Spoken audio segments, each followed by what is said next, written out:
Yang di belakang saya tidak dengar suaranya. Waalaikumsalam warahmatullahi wabarakatuh. Salam itu adalah mendoakan kita sesama agar kita selamat. Mari kita ulangi salam kita ya. Assalamualaikum warahmatullahi wabarakatuh. Waalaikumsalam warahmatullahi wabarakatuh. Itu. Seperti inilah mahasiswa semester 2 yang belajar tentang etika dan tanggung jawab profesional guru. Kita mulai dari berniat mengucapkan doa selamat untuk orang-orang yang ada di sekeliling kita.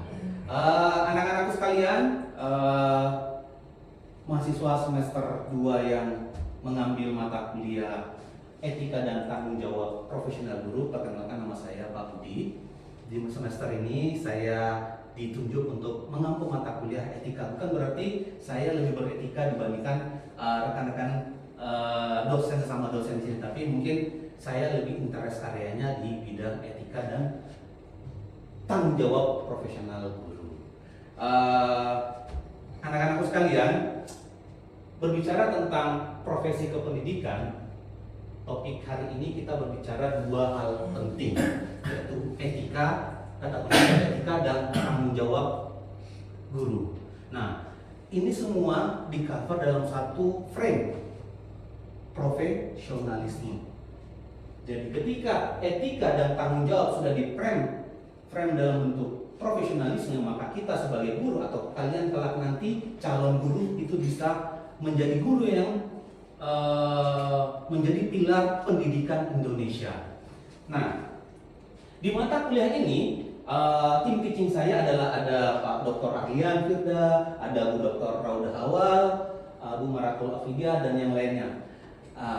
Di sini kami mendesain satu semester pembelajaran yang akan membekali kalian tentang apa sih itu etika dan tanggung jawab profesional seorang guru.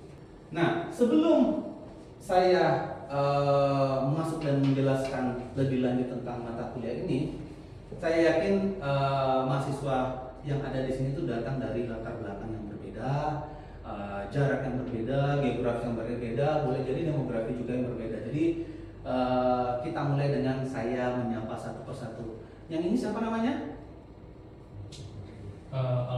Al-Qudri. Oke, Pak Al-Qudri dari mana asalnya? Dari Universitas Aceh. Oke, kampungnya di mana? Asli orang sini. Oh, asli orang sini ya. Pernah diajar seorang guru kan, atau mungkin banyak guru. Nah, tipe guru seperti apa yang Al-Qudri suka? Ya seperti biasa Pak, guru yang menjelaskan itu lebih simpel dan lebih gampang kita pahami. Yang kedua dengan latar pengajaran yang aku suka. Oke, kalau begitu saya ambil kata kuncinya simple dan to the point ya. Jadi nanti penjelasan saya ke depannya itu akan lebih kepada penjelasan simple. Oke, Ibu dari ini adik siapa namanya? Maratul. Oh, Maratul. Ya Bu, Adik Maratul semester 2 ini bagaimana kesannya semester 1 yang lalu diajar dengan dosen di Fadiksi? Tipe yang seperti mana guru atau dosen yang Adik Maratul suka? Saya suka kalau dosennya itu adil dalam memberikan nilai. Wah, jadi kita akan men-set nanti pengajar di mata kuliah itu memiliki rasa keadilan yang tinggi. Wah, ini gimana kabarnya Dek? Siapa saya panggil Dek atau apa ini namanya ini? Oke, nama saya Raudah Awal, Pak. Iya. Maaf suaranya agak Dan bahkan tipe seorang guru yang seperti apa yang selama diajar ini yang siapa namanya? Pak Rahmat. Oh iya, Pak Ramadan sukanya tipe guru yang seperti apa? Kalau tipe guru yang benar dan baik itu Pak, sesuai yang mereka ajarkan, sesuai pedoman pada perangkat pembelajaran yang akan disampaikan kepada Sesuai SOP ya. Jadi guru atau dosen yang sesuai SOP ya. Nah, kalau yang mahasiswa saya yang ganteng ini di belakang ini Ya. suka tipe guru atau dosen yang seperti apa? Kalau saya suka guru yang humoris, yang sering memberikan sapaan, candaan kepada siswa. Kalau gitu nanti kita set mata kuliah kita satu semester ini akan penuh dengan canda. Oh iya. Oke. Nah, terima kasih banyak semua sudah enroll di mata kuliah ini. Jadi kita coba set semua apa sih ekspektasi dari teman-teman atau adik-adik atau kawan-kawan sekalian di sini dalam pembelajaran di mata kuliah profesi kependidikan di semester ini. Nah, mata kuliah ini itu punya tujuan pembelajaran yang very clear cut. Jadi pertama itu adalah bagaimana kita belajar mengidentifikasi etika profesi guru, atau dalam hal ini kita bisa bersama dengan istilah kode etik guru Indonesia. Mungkin kalau yang belum paham tentang kode etik guru, punya gadget sekarang bisa di googling tentang apa itu biar bisa ngikut apa sih itu tujuan pembelajaran pertama dari mata kuliah profesi kependidikan ini.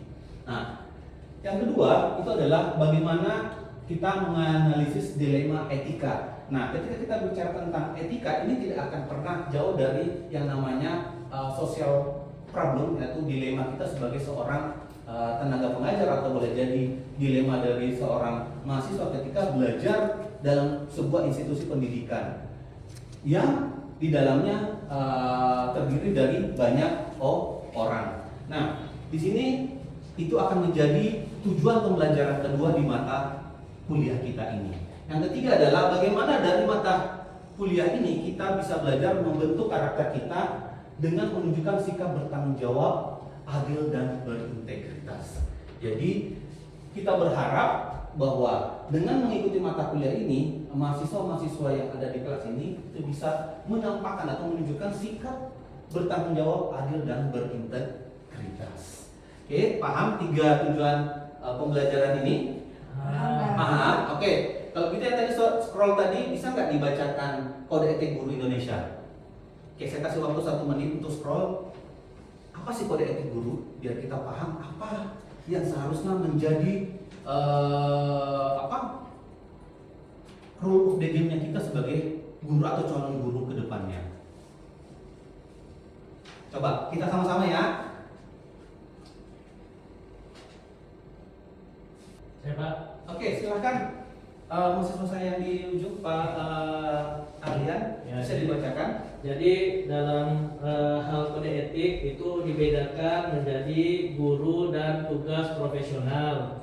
Kemudian ada juga hubungan kode etik antara guru dengan peserta didik, guru dengan masyarakat, guru dengan teman sejawat, guru dengan organisasi profesi, dan guru dengan pemerintah.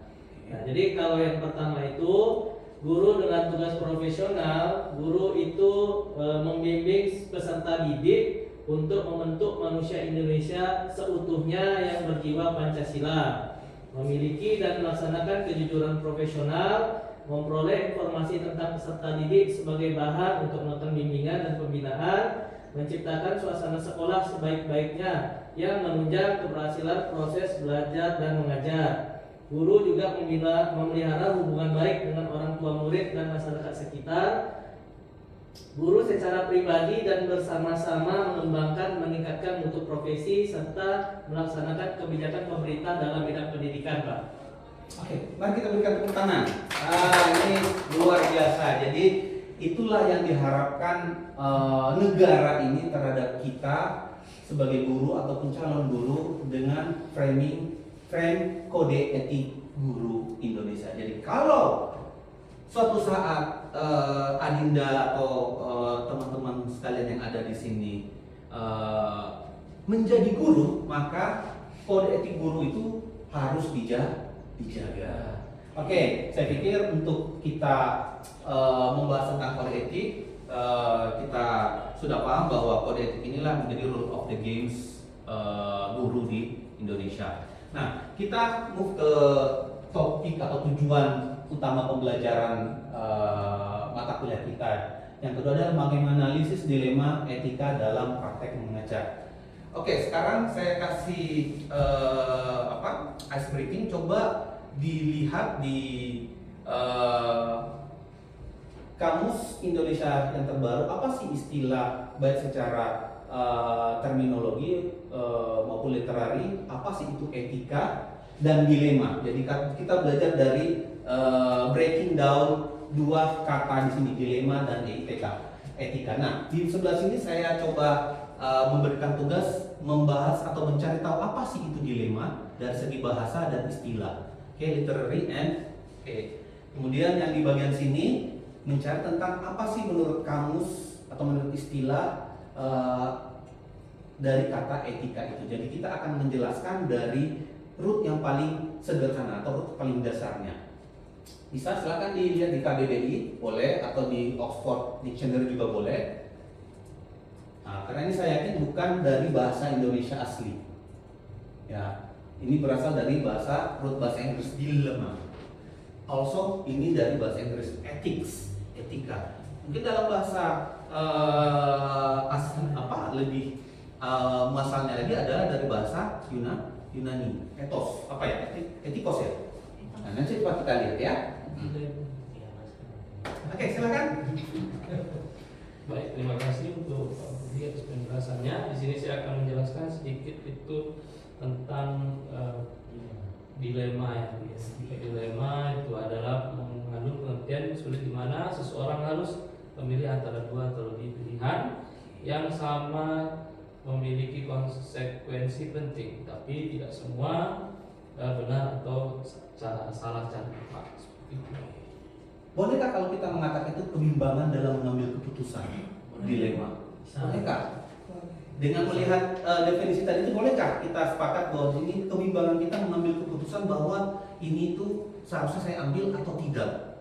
Sepakat ya. Oke. Nah, sekarang kita move ke kata kedua, etika. Apa sih etika menurut bahasa dan istilah Ibu Martul? Ya, silakan. Ya, silakan. Boleh berdiri, boleh guling. Tapi jangan guling-guling gitu. Baik Pak, kalau dari hasil pencarian saya tentang bahasa istilah etika itu berasal dari bahasa Yunani yaitu ethos. Ethos atau tunggal artinya kebiasaan atau watak atau sikap hidup. Atau ada juga bahasa kateta, kalau dia dalam bentuk jamak itu artinya sebuah adat kebiasaan.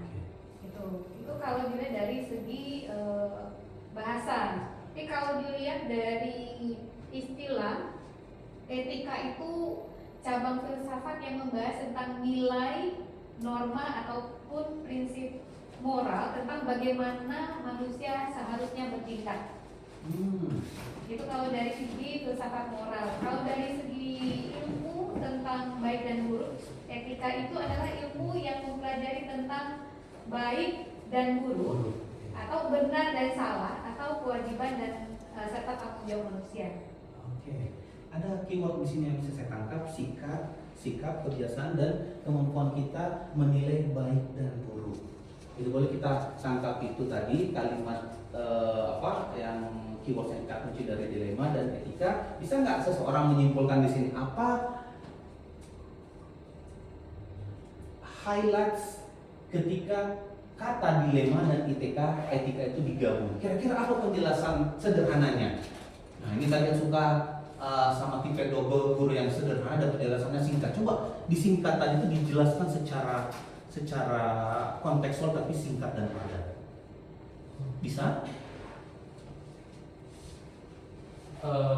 Sudah ada kata kunci tadi dilema itu kemampuan kita yang susah untuk mengambil keputusan A atau B. Kemudian ini sudah ada sikap, sudah ada kebiasaan, sudah ada tata dan tolak ukur dan apa pembeda baik dan buruk. Silakan, bisa nggak di yang lain juga silakan yang membuat jawabannya masing-masing ya dari kata kunci yang tadi. Saya Pak. Yes, Ya. Oke. Jadi kalau menurut saya Pak, ketika nanti si guru menghadapi sesuatu di persimpangan jalan Pak, itu muncul dilema. Di situ muncul dia harus memilih jalan A atau jalan B atau jalan C. Nah, dia butuh kompas, butuh panduan, butuh petunjuk. Etika lah yang menjadi kompas dia akan bagusnya menuju ke A, menuju ke B atau menuju ke C. Jadi solusi dari dilema itu ada pada etika pada seorang guru Pak. Ini luar biasa ya. Jadi kita bisa membahasakan sederhana bahwa etika, kode etik guru itu adalah kompas yang mengarahkan guru itu seharusnya kemana. Oke. Itulah definisi dari kita membahas tentang tujuan pembelajaran ini. Wah, ini luar biasa. mahasiswa-mahasiswa semester 2 Padiksi Unila ini luar biasa. Itu tadi adalah level pengejawantahan definisi sampai kepada kontekstualis, dan itu bisanya kita pelajari di level S3 ya.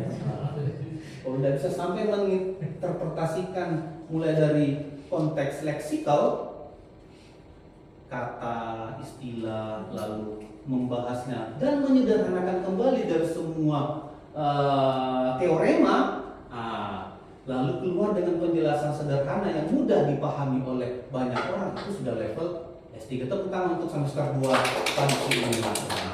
Luar biasa. Oke, kita masuk ke tujuan pembelajaran yang ketiga, menunjukkan sikap bertanggung jawab, adil dan berintegritas. Sekarang saya coba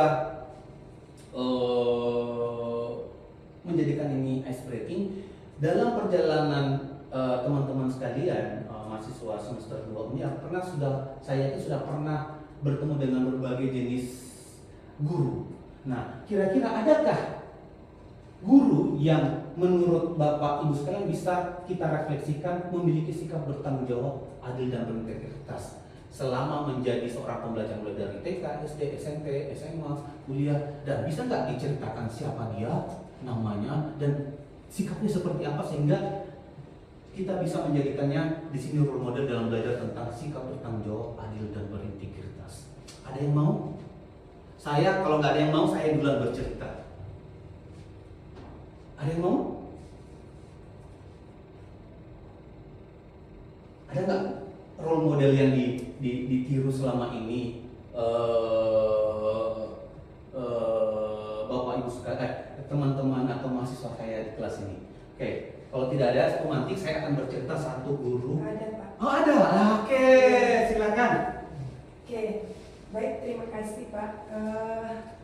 Saya coba menceritakan bahwa ada seorang guru yang juga saat ini menjadi dosen di sini Pak, yaitu Pak Nur Faisal. Kebetulan beliau juga guru saya mengajar di SMA dulu. Jadi beliau ini sosok guru yang saya rasa sesuai dengan tujuan pembelajaran kita tadi, menunjukkan sikap bertanggung jawab, adil dan berintegritas. Di mana guru ini, Pak Nur Faisal ini, kalau bertanggung jawab itu di dalam setiap jadwal mengajarnya tidak pernah absen. Dan kalaupun absen, beliau pasti memberikan informasi kepada siswanya bahwa beliau tidak datang gitu, dan akan digantikan oleh guru yang lainnya sehingga siswa tidak terlantar ketika jam pembelajaran itu. Kemudian dia juga bersikap adil kepada siswa-siswa yang lainnya ketika menjawab pertanyaan misalnya gitu. Siswanya diberikan kesempatan yang sama untuk bertanya, untuk menjawab gitu ya, dan dia tidak pilih kasih kepada siswa yang pintar saja gitu. Jadi semuanya diberikan kesempatan. Kemudian kalau untuk berintegritas itu contohnya Pak Nur Faisal ini dia tidak ketika kebetulan juga menjadi wali kelas, dan dia sudah memberikan informasi kepada siswa bahwa ketika menerima rapor dia tidak menerima apapun pemberian dari siswanya, baik itu hadiah ataupun lain sebagainya. Gitu Pak. Tepuk tangan untuk contoh yang disampaikan oleh Bu Roda. Mari kita doakan Pak Nur Faisal untuk panjang umur, sehat terus, dan bisa banyak orang yang seperti beliau ya, punya integritas, bertanggung jawab dan adil. Oke, ada lagi yang mau bercerita tentang guru yang dianggap bisa menjadi role model dalam menjadikan mungkin kita seperti ini? Ada? Silakan. Ini Pak Al. Pak Al, silakan Pak Al. Baik, saya sedikit cerita mungkin tentang materi sosok kebaikan guru. Konteksnya bertanggung jawab, adil dan berintegritas ya. Ini tidak hanya menceritakan soal mungkin yang saya alami sebagai dulunya sebagai murid atau mahasiswa. Dalam artian saya nggak pernah singgung namanya itu yang tidak dalam konteks tidak bertanggung jawab atau Salah satu contohnya dalam tanggung jawab itu mereka dulu memberikan ilmu yang sesuai yang bisa saya tangkap dan saya bisa adaptasi dalam kehidupan sehari-hari. Dan untuk Adil sendiri dalam artian itu mereka secara konteks memberikan nilai itu sesuai dengan kemampuan kita dan apa yang kita buat selama ini dalam pemberian tugas yang notabene itu di sekolah, di kampus ataupun yang dibawa ke rumah, ya. Dan berintegritas itu tidak pernah memberikan suatu hal itu di luar dari kemampuan dari mahasiswa itu sendiri. Mereka menguji kita itu secara baik dan men-challenge kita untuk memecahkan suatu masalah dan suatu pelajaran. Mungkin itu saja begitu. Adakah nama yang spesifik yang bisa Pak Al sebutkan yang bisa kita doakan selepas ini? Ya, seluruh dosen-dosen atau guru yang mungkin ya itu yang kita doakan Pak. Mungkin Secara luas ya Pak ya. Karena dalam artian mereka berjasa mungkin dalam semuanya fair ya, Fair. kelebihan dan masing-masing.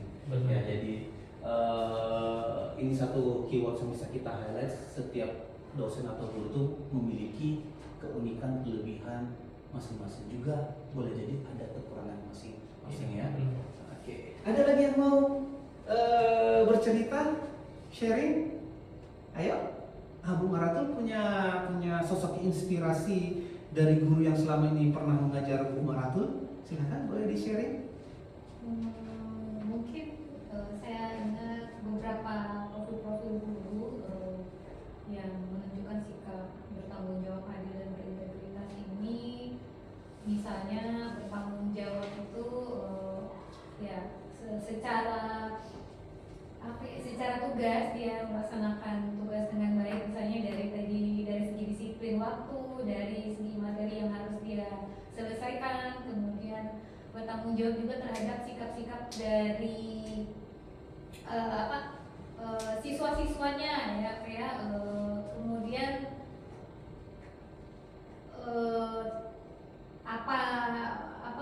apa yang menjadi tugas dia dapat dijalankan dengan baik, yaitu membimbing jika ada siswanya yang masih kurang, dia akan memberikan tambahan gitu ya. Misalnya saya kasih contoh aja, misalnya di anak didik di SD gitu ya, ada satu sosok profil yang menurut saya itu benar menerapkan tentang prinsip ini gitu sebagai seorang guru gitu.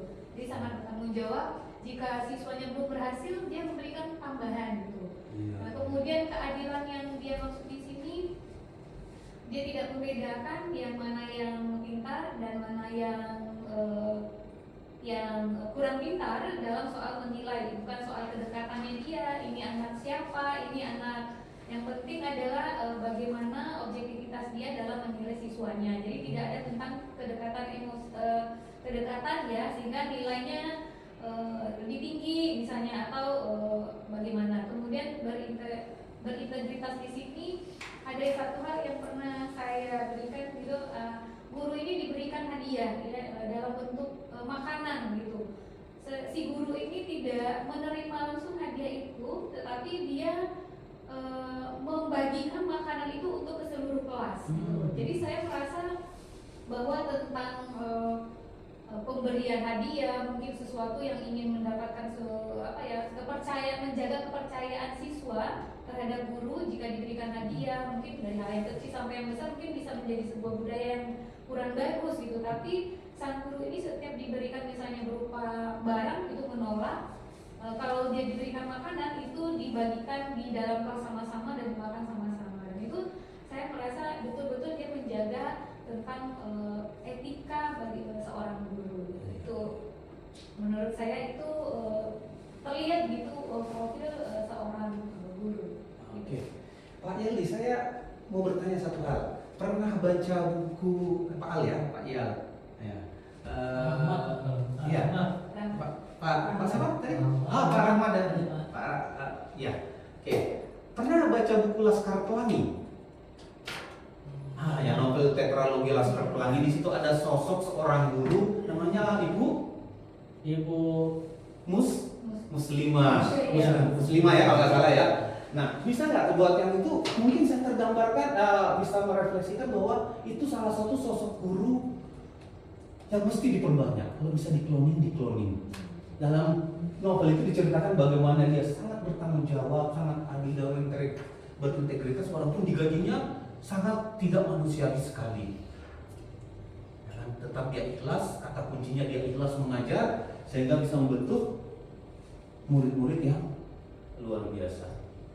Nah, sekarang pertanyaan saya sebagai PR nanti coba direkonstruksi pemikiran teman-teman sekalian selepas dari kelas ini, sosok seperti apakah? Tadi kan ada satu nama di sini, Pak Nur Faisal dan apa? Kita tadi kata kuncinya di sini bahwa setiap guru itu memiliki kelebihan dan kekurangannya masing-masing.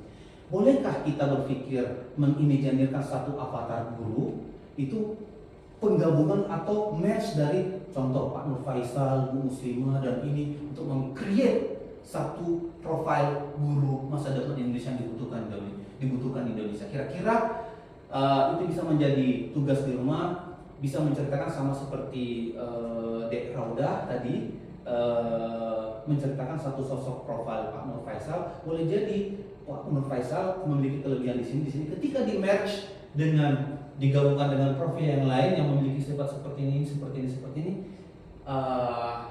akankah itu akan kita anggap sebagai inilah profil guru yang ideal mengajar di Indonesia yang memegang teguh kode etik guru Indonesia. Nanti di frame di pertemuan berikutnya kita coba akan diskusikan lebih lanjut. Oke? Nah, untuk konteks ini. Nah, kita masuk ke slide berikutnya.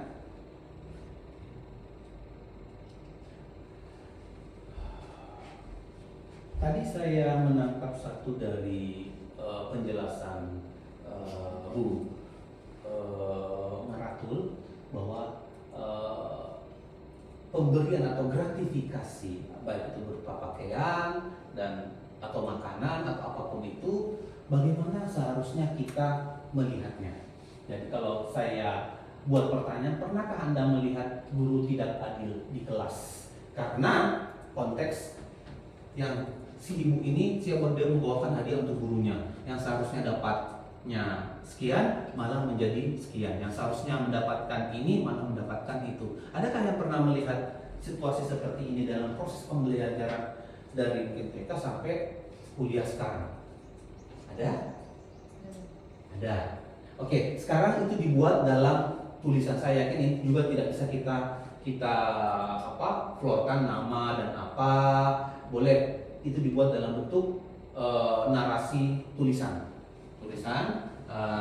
Untuk itu nanti dikumpulkannya minggu depan. Atau saya kasih waktu 15 menit untuk menuliskannya, nanti kita diskusikan.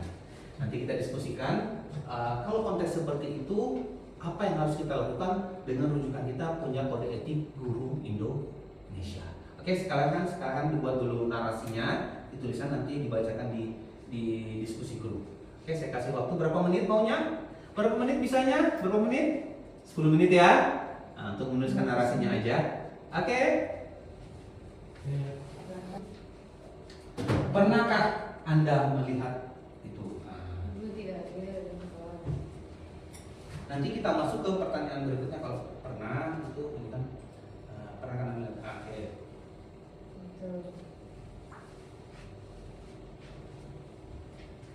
Coba. Oh, ini masih soal kreatif.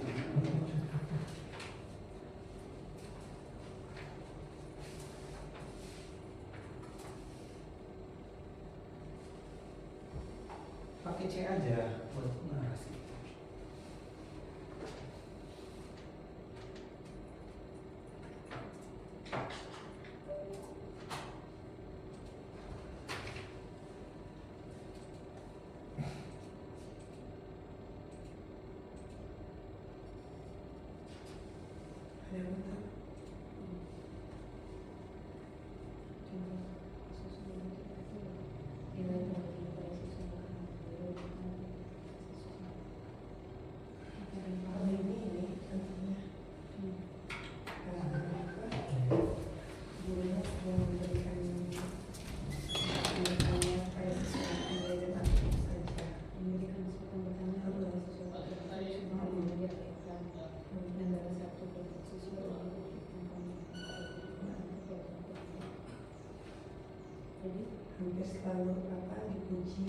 pendekatan perhatian yang lebih.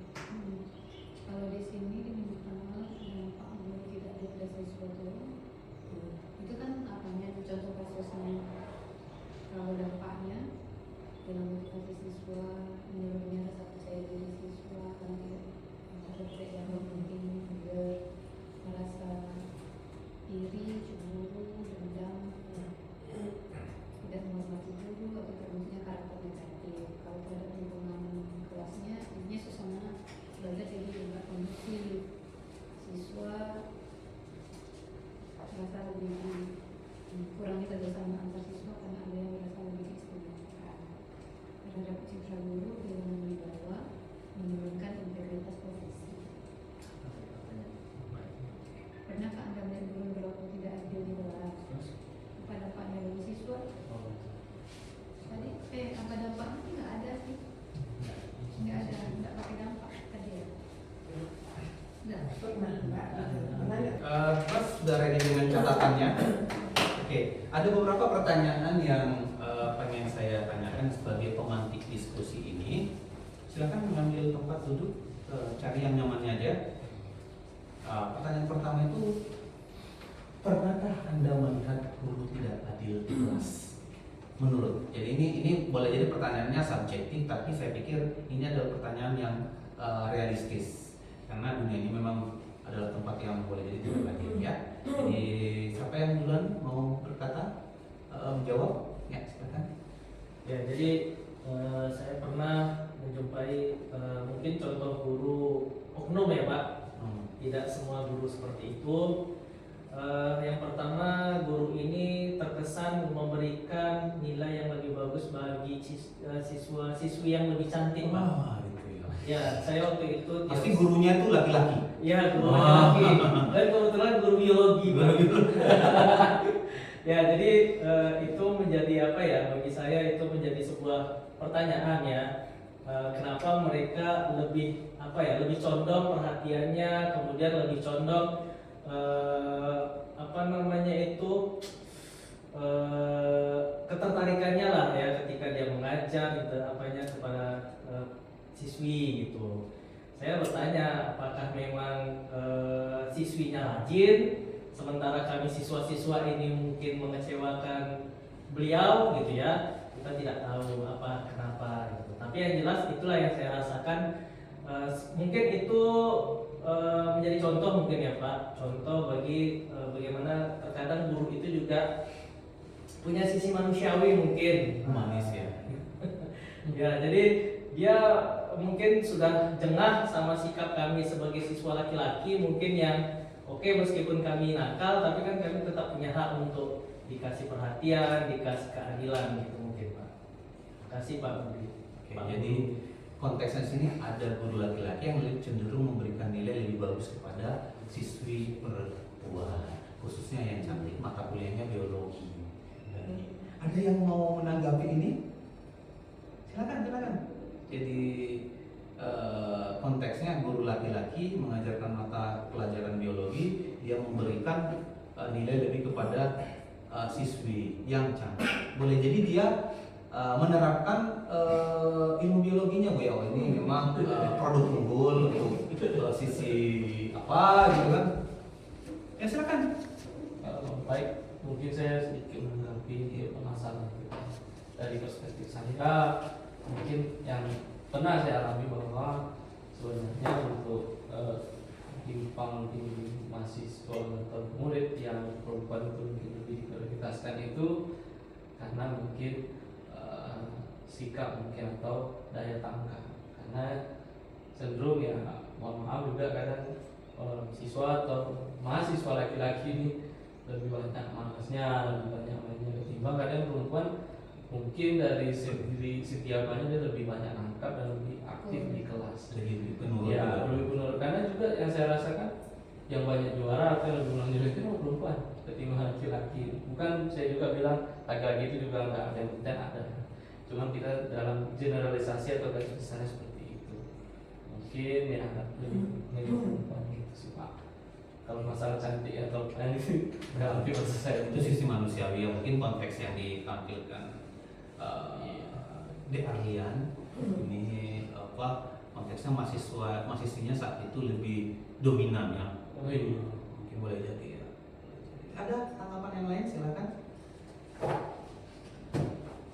Ya silakan. Meratu atau sisi pernah melihat di sisi ketidakadilan di dalam konteks seperti apa atau bagaimana?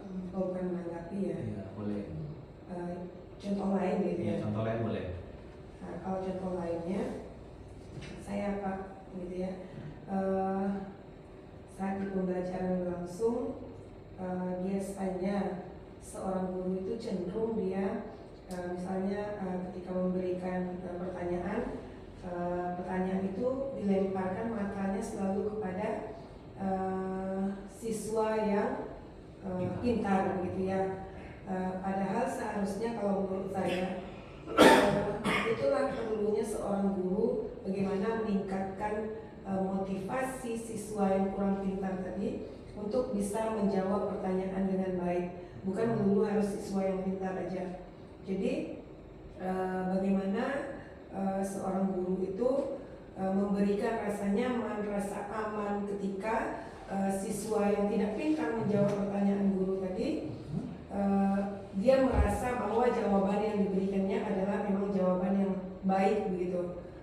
Sehingga untuk pembelajaran berikutnya dia akan lebih leluasa, lebih terbiasa untuk menjawab. Tidak saja yang pintar saja yang menjawab begitu. Jadi semua siswa merasakan aman, nyaman ketika menjawab pertanyaan begitu. Nah, itu kalau menurut saya. Berarti ada konteks memang di mana guru itu tidak adil. Ya, begitu. Apakah dari segi gender, kepada perempuan dibandingkan laki-laki atau Maupun akademik. akademik. Ada lagi? Mungkin ada konteks kaya miskin atau apa? Kan? Pak Marado atau Pak Dan? Baik Pak, izin Pak. Pengalaman saya dari TK sampai berkuliah gitu ya. Harusnya kita terima. Jadi saya memandang guru ini profesi yang mulia gitu ya Pak ya. Dari segi tadi dibahas tentang tanggung jawab, guru memang kebanyakan saya lihat memang mengajar dengan tulus demi masa depan peserta didiknya. Terus pada integritas guru-guru yang saya lihat memang menjunjung tinggi kejujuran khusus Seharusnya ya. Ya. Nah, ini sepertinya kita sudah jumping ke sini ya. Iya. Sudah jumping ke sini ya. Nah, ketika dalam konteks ada guru yang lebih cenderung kepada gender stereotyping bahwa perempuan lebih pintar, saya seharusnya lebih memberikan ruang lebih kepada mahasiswa yang lebih pintar, siswa yang lebih pintar. Nah, bagaimana seharusnya guru itu bersikap? Boleh nggak kalau saya mengatakan kembalilah kepada kode etik guru Indonesia? Boleh nggak kalau kita mengatakan seperti itu ketika ada guru yang bersikap tidak adil? Boleh nggak kita mengingatkannya kepada konteks kembalilah kepada kode etik guru Indonesia? Gimana? Sepakat. Oleh karena itu, sebagai calon guru atau guru ke depannya, maka mari kita memahami dan mengamalkan kode etik guru Indonesia. Oke, ini slide-nya saya move ya. Nah, ini adalah kegiatan pendahuluan kita.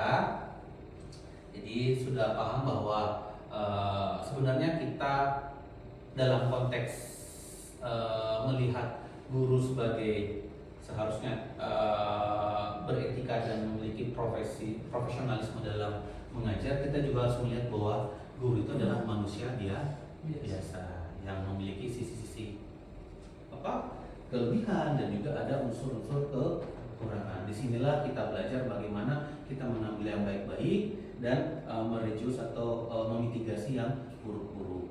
Ya. Nah, sekarang kita move ke slide ini. Nah, kalau pertanyaannya kita bermain di tataran dilema etika atau tadi definisinya kita bimbang mau ke A atau mau ke B dalam mengambil keputusan. Kita berada dalam dilema di sini. Ketika kita sebagai seorang guru menerima hadiah. Kemudian bisakah kita memarahi mahasiswa kita di depan kelas, atau ketika kita memberikan les itu kita menerapkan sistem pembayaran yang lebih kepada profit oriented. Nah, ini ada yang saya coba keluarkan di diskusi ini. Kalau sebagai seorang guru, maukah menerima hadiah?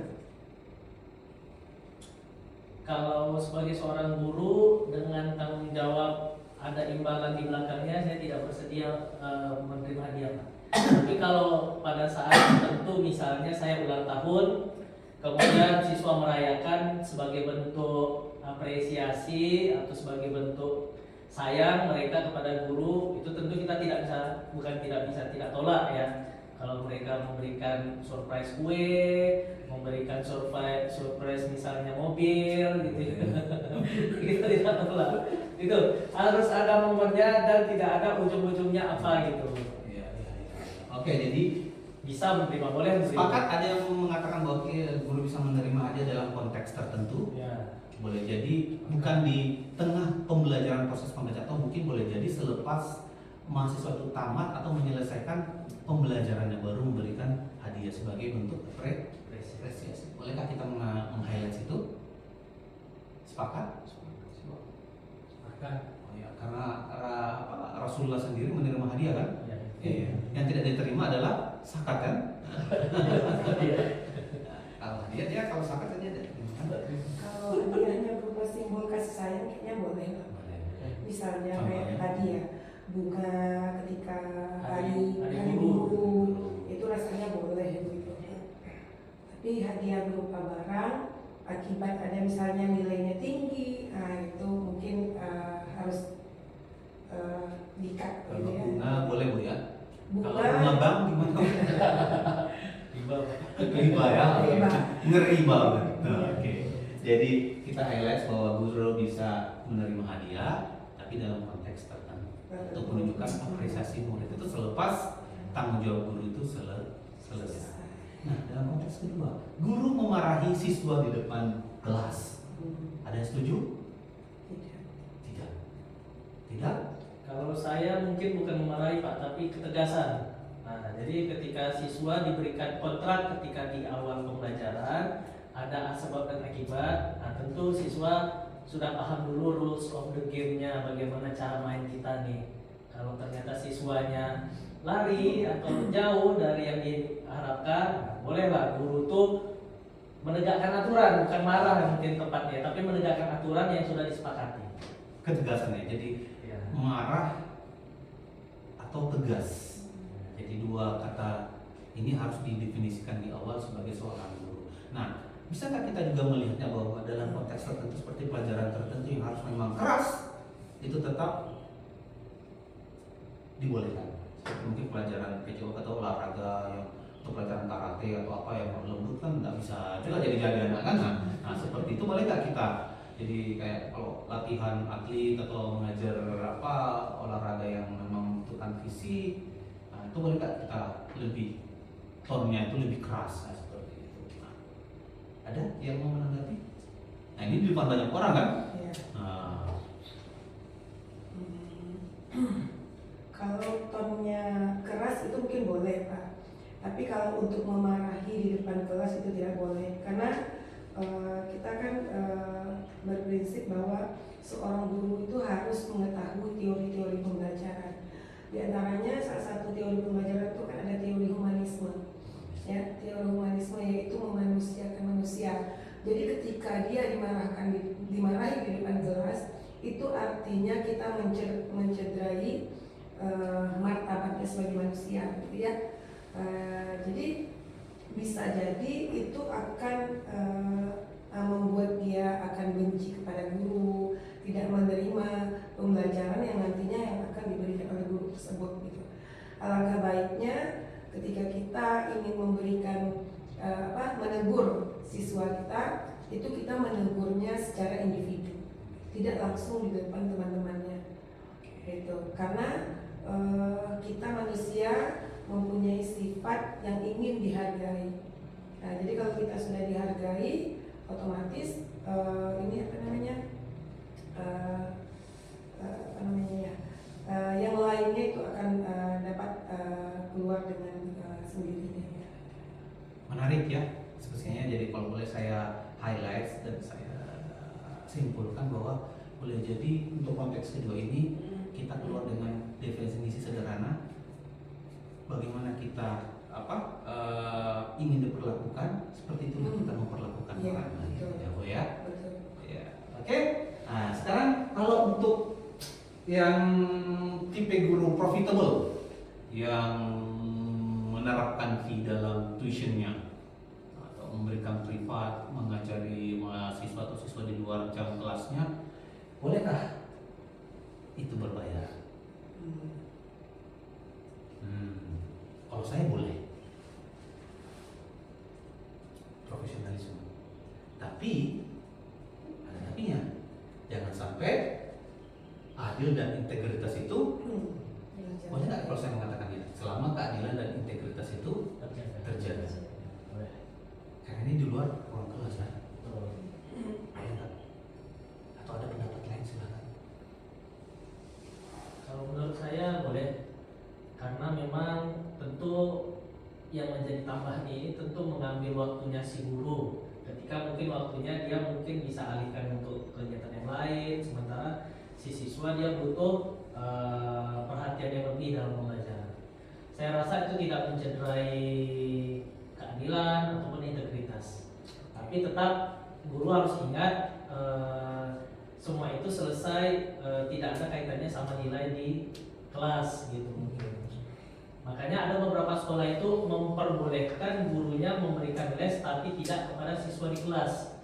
Kadang seperti itu. Boleh dia tapi ke siswa kelas 3, sementara dia mungkin wali kelas 1 atau wali kelas 2. Dia boleh kasih les ke kelas 3. Karena takut nanti subjektif ya. Tapi kalau secara normatif boleh, silahkan saja. Tidak ada yang dirugikan intinya. Oke, ada pendapat lain? Kalau tidak kita bungkus ini. Sama sih pendapatnya Pak. Dibolehkan jika les yang diberikan di luar jam sekolah itu tidak memaksa siswa gitu ya. Walaupun dia di dalam satu kelas yang si A gurunya gitu ya, tapi nanti ketika misalnya siswanya nggak ikut les gitu ya, itu berpengaruh ke nilai. Takutnya seperti itu. Nah, itu tidak boleh. Jika guru mewajibkan atau menyarankan muridnya sendiri untuk ikut les berbayar dengan dirinya, nanti takutnya Yang ikut les saya lulus, yang tidak ikut les tidak lulus. ya, terus di pembelajaran di dalam kelas dia tidak tuntaskan gitu. Nah, jadi kalau dia akan memberikan les itu sebaiknya pengayaan dari les gitu. Suplemen ya. Suplemen seperti itu. Oke, sip. Kita bungkus bahwa kalau untuk konteks guru bisa nggak menerima dia dalam konteks tertentu boleh. Nah, kemudian bolehkah guru memarahi siswa di depan kelas? Jawabannya tidak boleh. Tidak boleh. Perlakukanlah seseorang itu seperti bagaimana kita pengen diperlakukan. Pengen nggak kita dimarah-marahin di depan orang banyak? Kalau tidak mau jangan marah-marahin. Boleh kita di depan orang banyak. Seperti tadi sarannya dipanggil lalu dinasehati. Personal face to face, saya pikir itu solusi terbaik. Kemudian bolehkah guru memberi les berbayar? Boleh, selama keadilan, integritas dan tidak subjektif itu masih bisa terjaga. Kenapa boleh berbayar? Karena ini ilmu yang di-share di luar waktu kerja. Oke, kita bungkus. Lalu kita oke. Konteks tadi keadilan, integritas, lalu anti subjektivitas itu mari kita highlight sebagai bagian dari pembelajaran kita tentang etika profesi dan tanggung jawab. Nah, kita sudah belajar beberapa studi kasus bahwa kalau suatu saat nanti kita menjadi guru lalu kita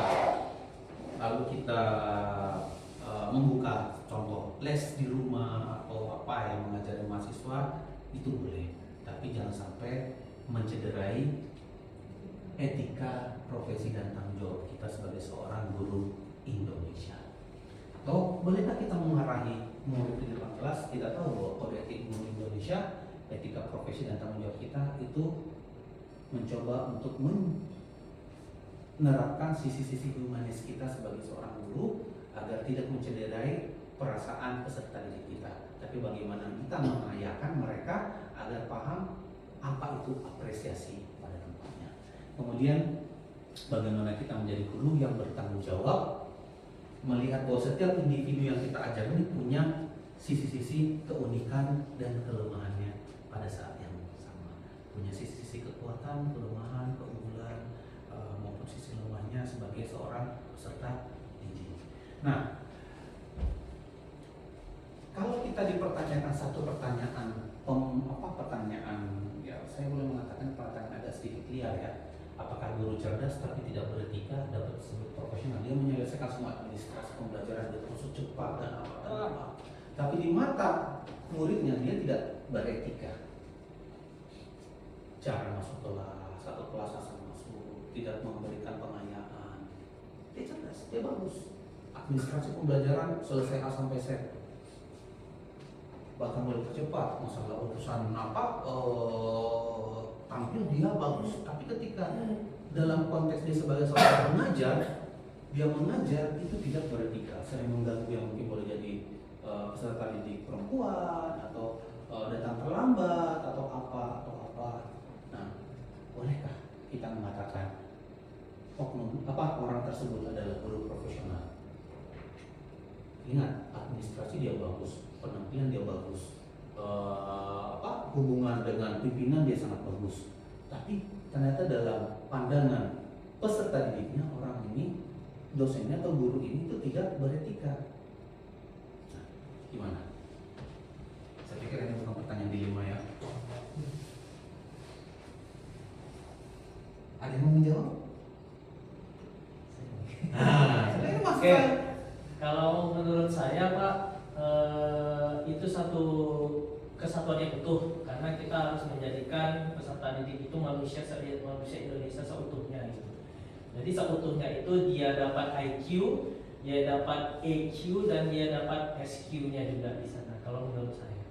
Jadi ketika dia pintar, cerdas, tertib administrasi, tetapi satu atau dua hal dia tidak beretika gitu, menurut saya belum disebut sebagai guru profesional. Menurut saya seperti itu. Oke, ada lagi memberikan tambahan? Silakan. Rauda, Dek Rauda, silakan. Cukup? Oke, saya pikir kalau begitu kita cukupkan aja pembelajaran kita ya. Yang pasti kita sudah meng-highlight beberapa kata-kata kunci di sini serta penjelasan yang saya pikir sangat mendalam tentang bagaimana kita seharusnya bersikap sebagai seorang guru hari ini maupun ke depannya. Jadi bagaimana kita bisa memanusiakan manusia, bagaimana kita bisa mengapresiasi orang lain sebagaimana kita pengen diapresiasi, bagaimana kita memperlakukan orang lain sebagaimana kita ingin diperlakukan.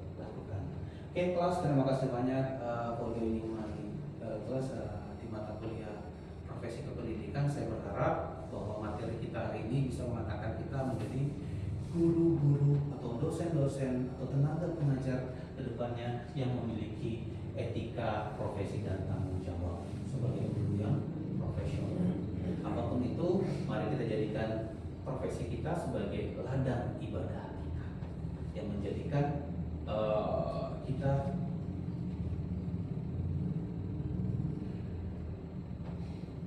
ya mudah-mudahan ini bisa menjadi pemberat hisab kita nanti ketika mengajari orang lebih baik, lalu dia mengajar orang lain dan orang lain lebih baik. Dan inilah menjadi amal jariah buat kita semua. Terima kasih banyak sudah bergabung dengan mata kuliah saya di siang menjelang sore hari ini. Semoga kita semua bisa mendapatkan manfaat dari pembelajaran di sesi kali ini. Saya cukupkan dengan ucapan bila bisa bilhaq, fastabiqul khairat, mari kita berlomba-lomba dalam kebaikan. Assalamualaikum warahmatullahi wabarakatuh. Waalaikumsalam warahmatullahi wabarakatuh.